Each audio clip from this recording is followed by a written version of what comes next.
verify this trig identity? Well, remember, we've got 7 moves. Substitute a trig identity, write everything in terms of sine and cosine, split up a fraction, combine a fraction, do the algebra, multiply by conjugates. And we know our identity. So first things first, let's start on the more complex side because it's easy to go from more complex to simple. This one looks more involved. So I'm going to start here on the right-hand side. Now, look what's guiding me.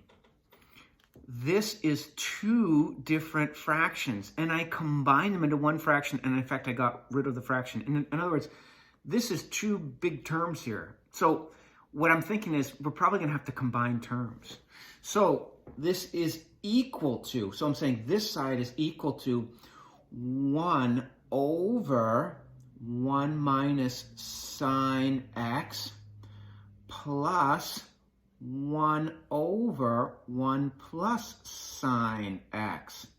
Now, where I want to go is I want to write this with the common denominator, 1 minus sine x, 1 plus sine x.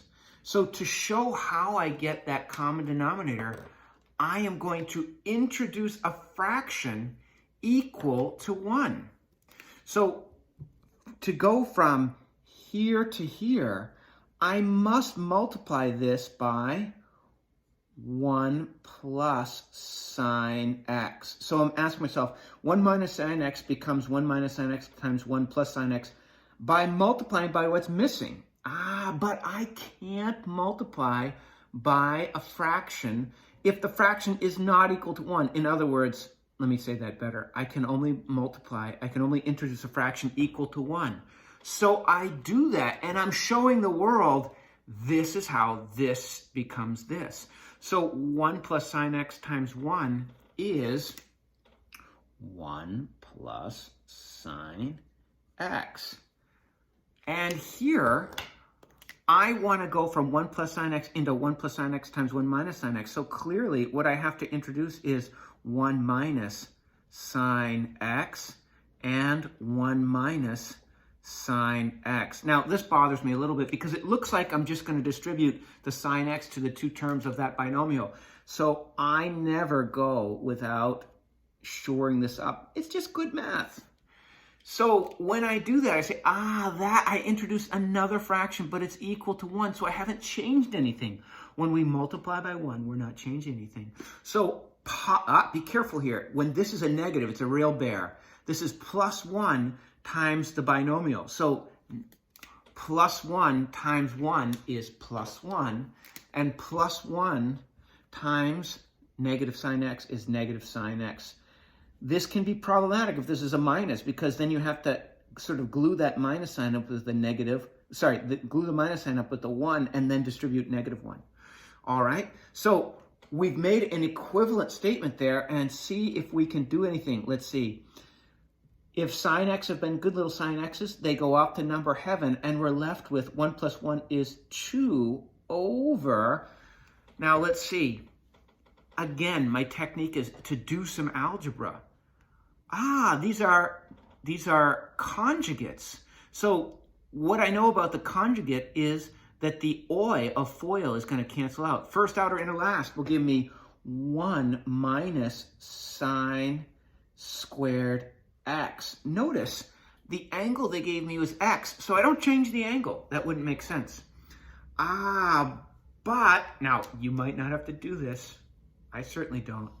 In my notes section, I can say, well, I do know some things. I know that sine squared x plus cosine squared x equals 1. Therefore, cosine squared x is equal to 1 minus sine squared x. And so that means every time I see 1 minus sine squared x, I can write cosine squared x. And I'm ready to keep on going here. I do know that cosine squared x is, well, take a peek where we want to go. We don't want to write this with cosines, but rather with secants. So taking a peek at my destination, that left-hand side, guides me. So I know that over my notes, cosine x is 1 over secant x. So if I squared both sides, I'd have cosine squared x is equal to 1 over secant squared x. I'm sorry, I would like to keep going vertically to show you how I want you to do this, but I'm running out of space. So now I'm going to go to the right. So now I'm going to use my algebra. Keep, change, flip. Keep the numerator, change division and multiplication, and flip the denominator. And we'll get 2 secant squared x. And we have reached our destination. Remember, this side just says you can stop once you've hammered this like a mathematical blacksmith. Here was the bun with its poppy seeds, and here's the bun. You've got to provide the veggie burger in the middle, or let's call it what it is. It's the math meat sandwich you've got to provide for. What a nice proof this is, except that to make this a great proof, I would have put this under this, but I'm limited by my board space.